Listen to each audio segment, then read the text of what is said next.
Alice in Wonderland by Lewis Carroll. Chapter 3. A Caucus Race and a Long Tale. They were indeed a queer-looking party that assembled on the bank. The birds with draggled feathers, the animals with their fur clinging close to them, and all dripping wet, cross, and uncomfortable. The first question, of course, was how to get dry again. They had a consultation about this, and after a few minutes it seemed quite natural to Alice to find herself talking familiarly with them as if she had known them all her life.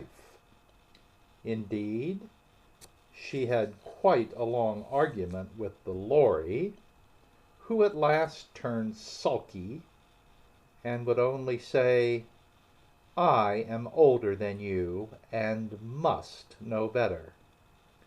And this Alice would not allow without knowing how old it was, and as the Lory positively refused to tell its age, there was no more to be said.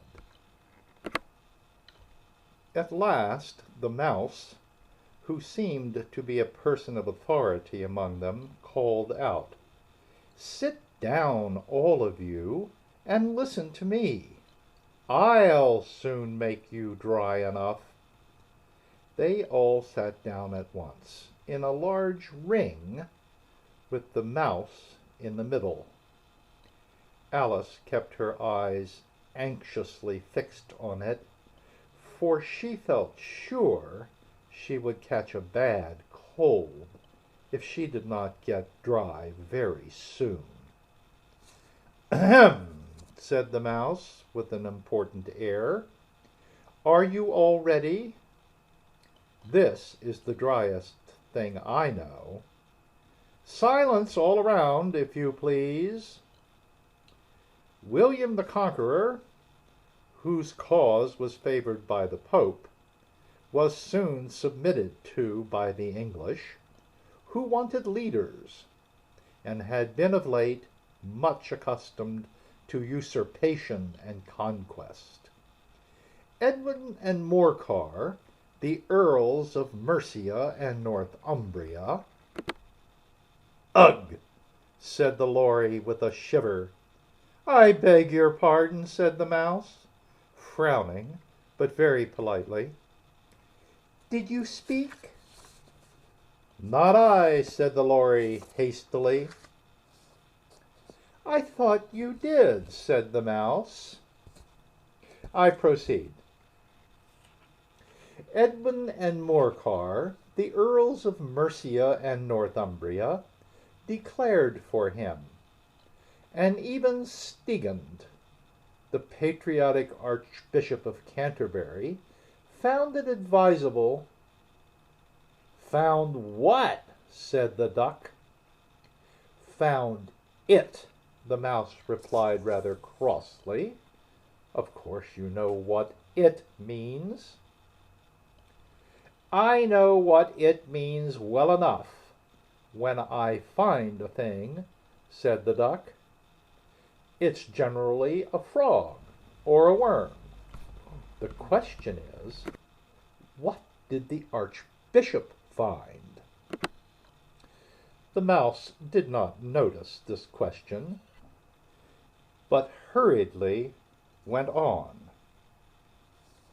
"Found it advisable to go with Edgar Atheling to meet William and offer him the crown. William's conduct was at first moderate, but the insolence of his Normans— How are you getting on now, my dear?" it continued, turning to Alice as it spoke. "As wet as ever," said Alice in a melancholy tone. "It doesn't seem to dry me at all." "In that case," said the dodo solemnly, rising to its feet, "I move that the meeting adjourn for the immediate adoption of more energetic remedies." "Speak English," said the eaglet. "I don't know the meaning of half those long words, and, what's more, I don't believe you do either." And the eaglet bent down its head to hide a smile. Some of the other birds tittered audibly. "What I was going to say," said the dodo in an offended tone, "was that the best thing is to get us dry would be a caucus race." "What is a caucus race?" said Alice. Not that she wanted much to know, but the dodo had paused as if it thought that somebody ought to speak, and no one else seemed inclined to say anything. "Why," said the dodo, "the best way to explain it is to do it. And you might like to try the thing yourself some winter day. I will tell you how the dodo managed it. First, it marked out a race course in a sort of circle. The exact shape doesn't matter, it said. And then all the party were placed along the course, here and there. There was no 1, 2, 3, and away, but they began running when they liked, and left off when they liked, so that it was not easy to know when the race was over. However, when they had been running half an hour or so, and were quite dry again, the dodo suddenly called out, "The race is over!"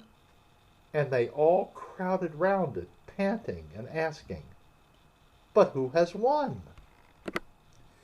This question the dodo could not answer without a great deal of thought, and it sat for a long time with one finger pressed upon its forehead, the position in which you usually see Shakespeare in the pictures of him, while the rest waited in silence.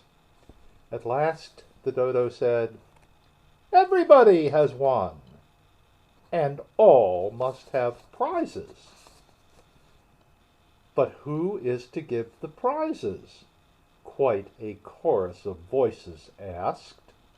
"Why, she, of course," said the dodo, pointing to Alice with one finger, and the whole party at once crowded round her, calling out in a confused way, "Prizes! Prizes!" Alice had no idea what to do, and in despair she put her hand in her pocket and pulled out a box of comfits. Luckily the salt water had not got into it, and handed them round as prizes. There was exactly one apiece all round. But she must have a prize herself, you know," said the mouse. "Of course," the dodo replied very gravely. "What else have you got in your pocket?"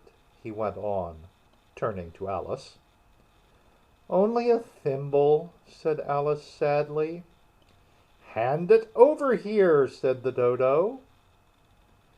Then they all crowded round her once more, while the dodo solemnly presented the thimble, saying, "We beg your acceptance of this elegant thimble," and, when it had finished this short speech, they all cheered. Alice thought the whole thing very absurd, but they all looked so grave that she did not dare to laugh, and as she could not think of anything to say, she simply bowed and took the thimble, looking as solemn as she could. The next thing was to eat the comfits. This caused some noise and confusion, as the large birds complained that they could not taste theirs, and the small ones choked and had to be patted on the back. However, it was over at last, and they sat down again in a ring and begged the mouse to tell them something more. "You promised to tell me your history, you know," said Alice, "and why it is you hate C and D," she added in a whisper, half afraid that it would be offended again. "Mine is a long and a sad tale," said the mouse, turning to Alice and sighing. "It is a long tale, certainly," said Alice, looking down with wonder at the mouse's tail. "But why do you call it sad?"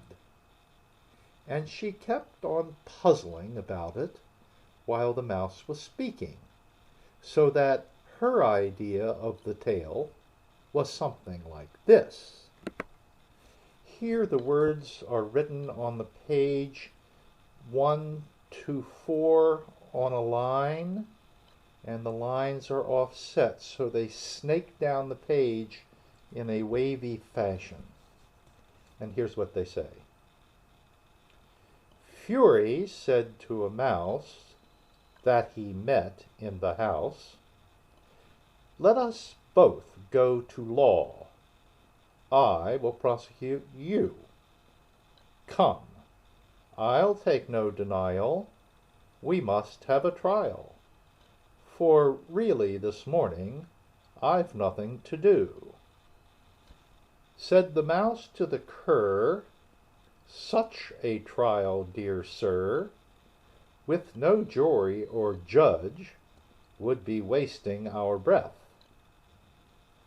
"I'll be judge, I'll be jury," said cunning old Fury.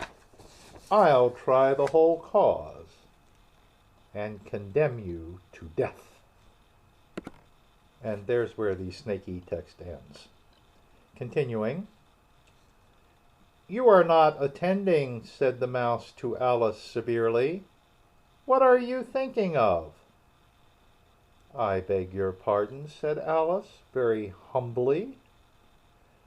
"You had got to the 5th bend, I think?"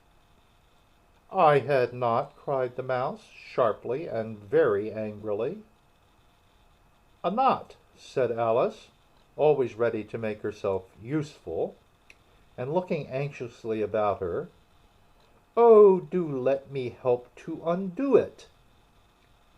"I shall do nothing of the sort," said the mouse, getting up and walking away. "You insult me by talking such nonsense." "I didn't mean it," pleaded poor Alice, "but you're so easily offended, you know."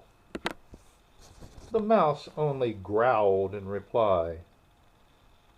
"Please come back and finish your story," Alice called after it, and the others all joined in chorus.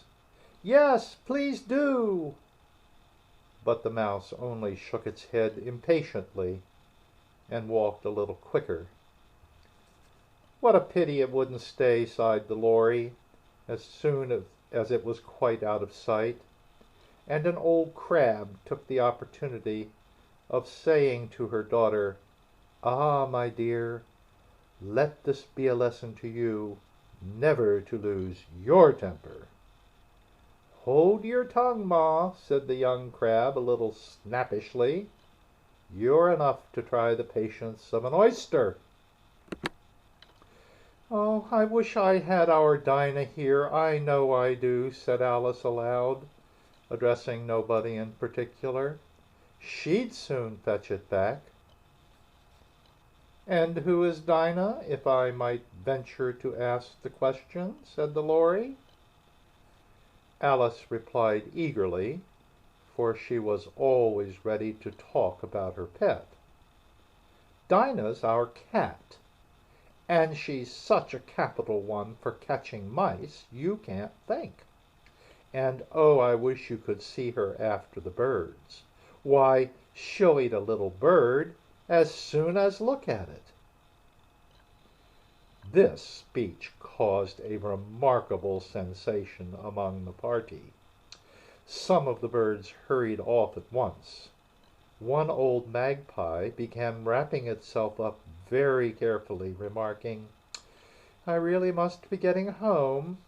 The night air doesn't suit my throat." And the canary called out in a trembling voice to its children, "Come away, my dears. It's high time you were all in bed." On various pretexts, they all moved off, and Alice was soon left alone. "Oh, I wish I hadn't mentioned Dinah," she said to herself in a melancholy tone. "Nobody seems to like her down here, and I'm sure she's the best cat in the world. Oh, my dear Dinah, I wonder if I shall ever see you any more." And here poor Alice began to cry again, for she felt very lonely and low-spirited. In a little while, however, she again heard a little pattering of footsteps in the distance, and she looked up eagerly, half hoping that the mouse had changed his mind and was coming back to finish his story. This is the end of Chapter 3.